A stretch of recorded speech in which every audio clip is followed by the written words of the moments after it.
So, welcome to this presentation around the role of energy centers or chakras in intuition. And I think this is really is to blend the yogic teachings and the yogic traditions that really haven't expressed how the energy centers help with our intuition. So, let's get started. The first thing I want to mention is teaching from the Hermetic teachings, and these are 8 teachings that are seen as universal truths. And the teaching that really pertains to this video is that of as above, so below, as below, so above. So let's look at what's above. So what's above is that which is beyond the body, and we are in this energetic electromagnetic field that is the planet, that is the cosmos, that is everything out there. It has a pulsatory vibration to it. It is energy in motion. Beyond our experience in planet Earth, there's no time, there's no space, there is no form, and there's no identity or ego. If we were to break everything down into electromagnetic particles, you would see all of this. But there is something that is intentional. There is some kind of direction.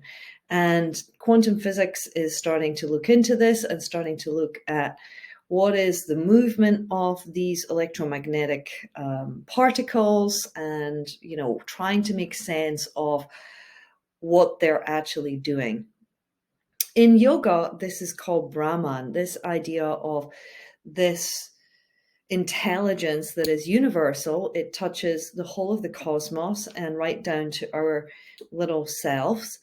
And we are part of it, even though in our day-to-day mundane lives, we tend not to believe or think about that we are actually these particles moving through some kind of field. So that's what's above us. And then what is below?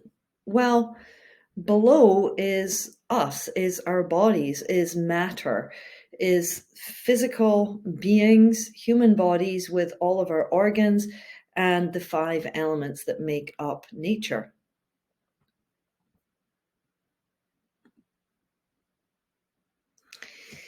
So where is this connection? Where is the connection that we have from this source, this unbound intelligence, this Brahman, this God, this movement that seems to want us to become humans and live our lives, which in the grand scale of things is very short. So where does that come into us? Like, how do we connect to that? Well, the connection starts when we are hours old, when you were conceived. And as you were conceived, one cell split into 2, and eventually that became the spinal column. So you can see here in this picture, this is the notochord that begins in an embryo, and it is the beginning of your spinal cord. And you as an embryo developed from the spinal cord out. So you have this silver line you can see here in the picture that goes, you can see the 2 prongs that kind of go into the 2 hemispheres of the brain and then become one and down all the way to what eventually is going to be the tailbone. And that is the spinal cord. And from the spinal cord comes the nervous system. So the nerves radiate out from the spinal cord. And this line is electromagnetic. The nervous system is what is regulating incoming information. So it takes in information from the 5 senses, from the eyes, ears, nose, mouth, and skin, and the brain processes it. And then there's this outgoing action through the organs of action, which are the feet, which is the anus, which is the procreation organs, and the mouth and the hands. So you're really just this big input-output being. And the connection is through the spinal cord. And within the spinal cord, there's something called cerebral spinal fluid that has an electromagnetic quality to it also.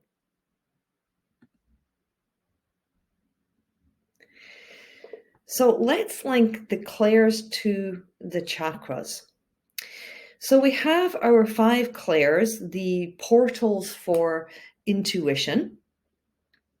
And then we have the physical senses, we have the organs that help the senses gather information, and then we have, back again a little bit more etheric, the chakras. So clairvoyance is the sense of being able to see something that is not physically there. When we talk about the word psychic, we mean it's not physical, but it's kind of in our mind's eye. So clairvoyance is the ability to see things that aren't actually there. We see them in our mind's eye. The sense related to this is the sense of sight. And it's almost as if the sense of sight is turned inward. The organs related to that are eyes. And because we're dealing with light here, the chakra relates to Manipura chakra. So Manipura is to do with fire, but it's also to do with light, being able to see something. The next clair that we have is clairvoyance, or the sense of smell. Again, in the psychic realm, this is being able to smell something that's not actually there. The organ that helps you smell in real life is the nose, and the chakra related to the sense of smell and nose is the first chakra. Then we have clairgustance, the sense of taste through the mouth, and that is related to Svadhisthana, the second chakra. We have clairaudience, the sense of hearing. It comes through the ears and relates to Vishuddha, the throat chakra. Clairsentience, the sense of touch that comes through skin, that is related to Anahata, the fourth chakra. And claircognizance, which is a little bit of an anomaly because it is the gut, brain, and all senses through the organ of the gut brain, and the chakra related to that is Ajna. So chakra are spinning vortexes. Chakra itself means a wheel. The chakras can sense outward into the real world through the organs and sense the sense of touch or smell something outside, but they spin out, but they're also able to spin in. And my belief is that that's where they relate to the clair. So when we pull the energy from the chakras that is normally outward, collecting information and feeding these energy centers, when we pull those in, which is known as pratyahara, it allows our sense organs to come inward and relate to the ability of the clairs.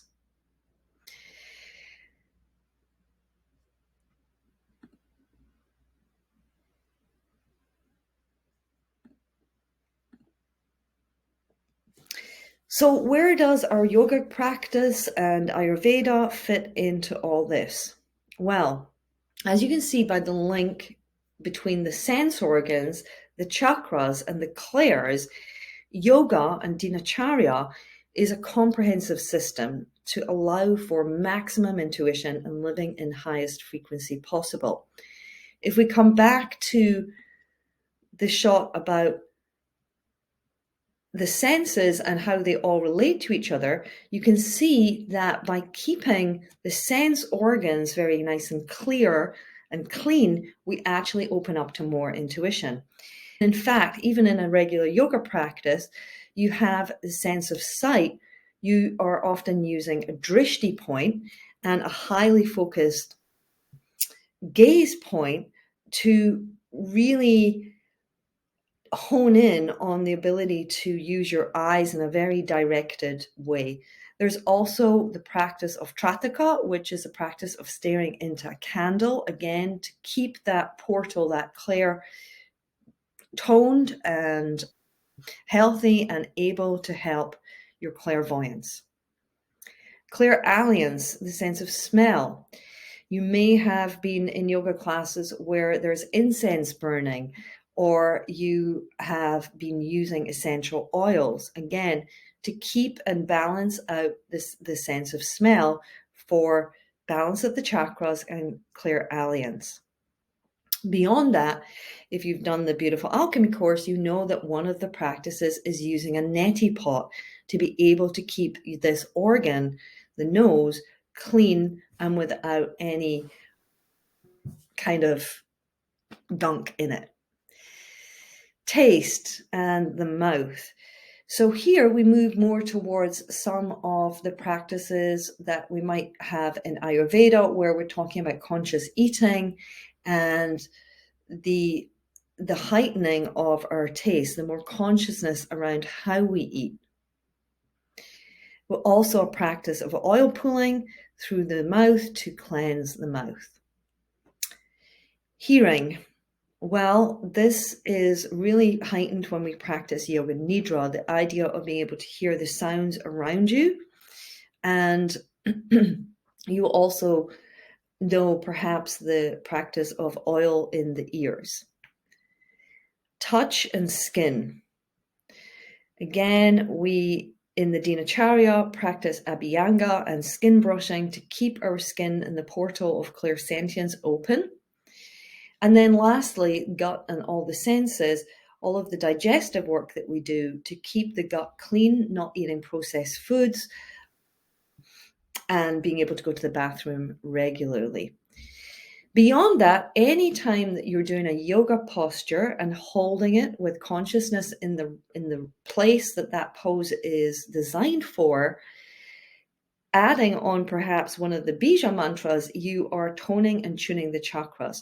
So this is just a really nice way to add another layer to your physical practice, so that when you're doing your postures, you're really focusing on certain organs, certain chakras, and knowing that that is helping your senses and eventually your intuition.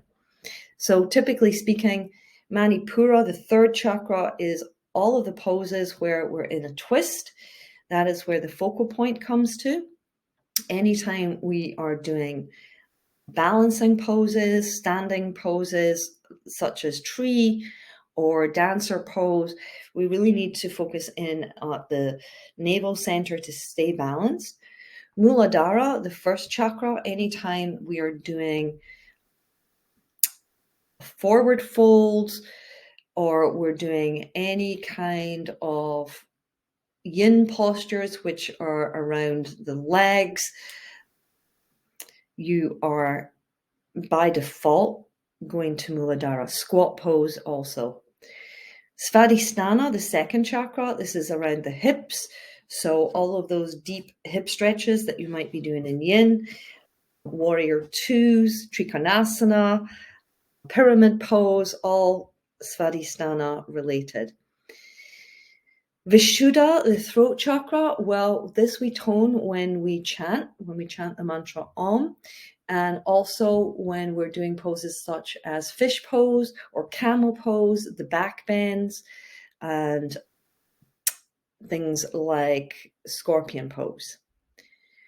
Anahata, when we do any kind of back bends, we're exposing the front side of the body. Anahata chakra is being toned, or we're collapsing forward and opening up the back. So our wheel pose, bow pose, cobra pose, and then even cat and cow, where we're opening and closing the front and back side of Anahata.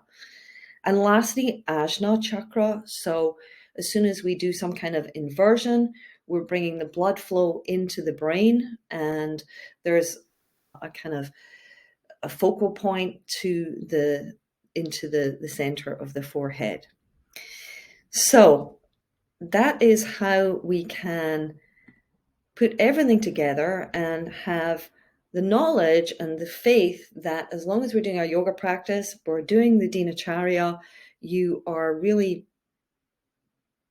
not just practicing physically, but also getting clearer in the channels that will help with your intuition. So I wanted to share this with you to link the two together so that the intuitive work doesn't become separate from your yoga practice or your Ayurvedic practice or your dinacharya. Thanks for listening, and I hope this makes sense, and happy to take comments and questions. So feel free to pop them in the chat.